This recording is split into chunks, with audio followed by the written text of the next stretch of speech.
Bismillahirrahmanirrahim. Assalamualaikum warahmatullahi wabarakatuh. Alhamdulillahirrabbilalamin. Hamdan syukran lillah. Nahmaduhu wa nasta'inuhu wa nastaghfiruhu. Wa na'udzu billahi min sururi anfusina wa min sayyiati a'malina. May yahdihillahu fala mudhillalah wa may yahdihillahu fala hadiyalah. Wahai saudara-saudari, semoga kita semua senantiasa dijaga, dirahmati, dan dimuliakan oleh Allah Subhanahu wa Ta'ala. Tanpa terasa, kita telah menjalani beragam aktivitas dalam konteks berkehidupan di muka bumi ini, telah mengantarkan kepada tahun 1445 Hijriah. Perjalanan waktu yang tak terasa terkadang telah melampaui bulan ke bulan, tahun ke tahun. Tepatnya kita berada di bulan Al-Muharram, bulan pertama yang mengawali penanggalan Hijriah. Ada hal yang sangat penting barangkali untuk kita semua sadari, bahwa penetapan tahun Hijriah itu bukan sekadar memberikan kesan perubahan tanggal, menunjukkan waktu-waktu yang ditetapkan dalam Islam. Khususnya di era Umar bin Khattab radhiyallahu anhu. Bergantinya tahun hendaknya tepat menjadikan kita muhasabah atas amal dan dosa yang diperbuat. Sejauh mana kita berhijrah, setekad apa kita melakukan kebaikan. 13 tahun bukan waktu yang sebentar Rasulullah menghabiskan waktu untuk menyampaikan ajaran Islam di kota Mekah. Hasilnya, hanya segelintir penduduk-penduduk saja yang dapat hidayah dan masuk Islam. Meski begitu, dakwah must go on. Rasulullah pun diperintahkan untuk berhijrah ke Yasrib alias Madinah.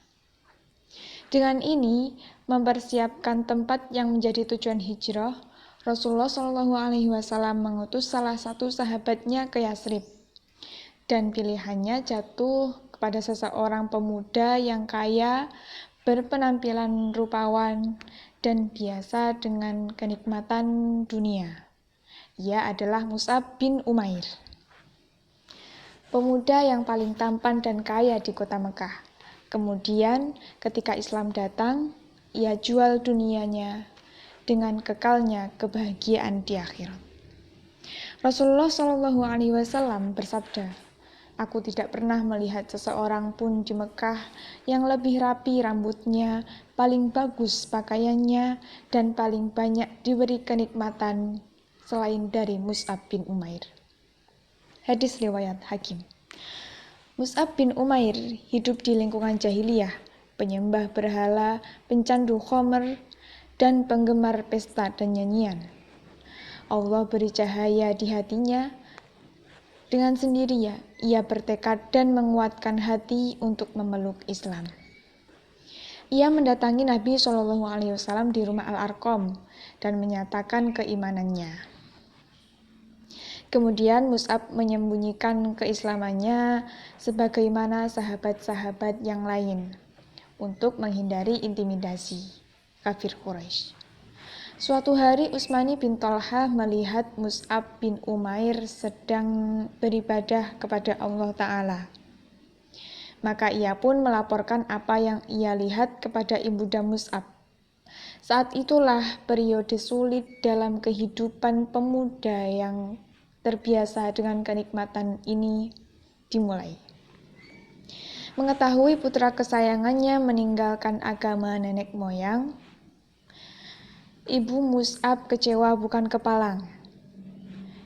Ibunya mengancam bahwa ia tidak akan makan dan minum, serta terus berdiri tanpa naungan, baik di siang yang terik atau di malam yang dingin, sampai Mus'ab meninggalkan agamanya. Saudara Mus'ab, Abu Aziz bin Umair, tidak tega mendengar apa yang akan dilakukan ibunya. Lalu ia berujar, "Wahai ibu, sesungguhnya ia adalah seseorang yang terbiasa dengan kenikmatan.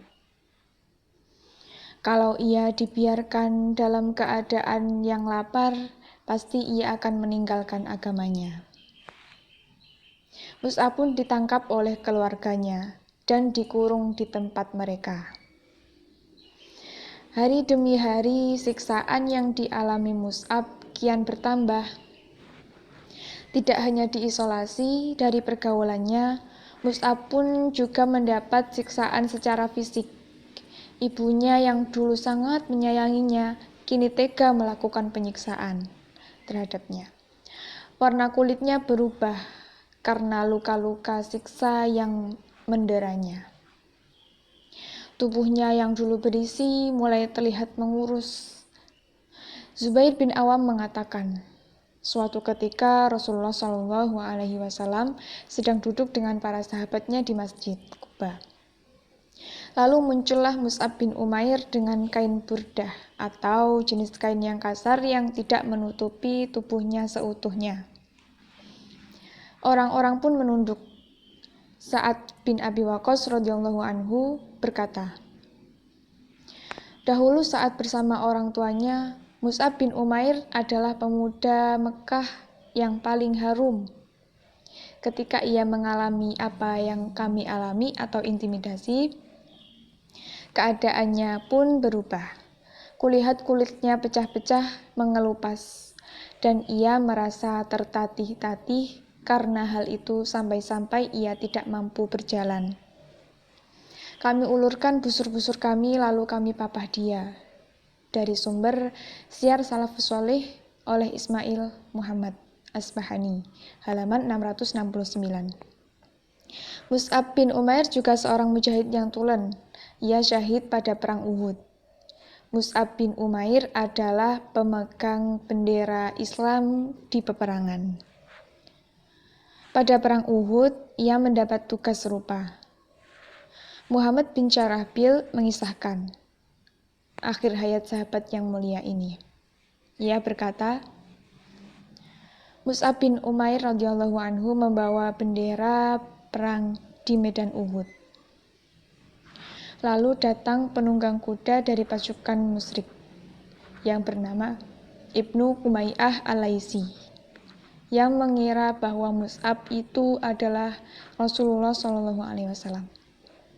Lalu ia menebas tangan Mus'ab dan terputuslah tangan kanannya. Bendera pun ia pegang dengan tangan kirinya. Lalu Ibnu Umayyah datang kembali dan menebas tangan kirinya hingga terputus. Kemudian anak panah merobohkannya dan terjatuhlah bendera tersebut.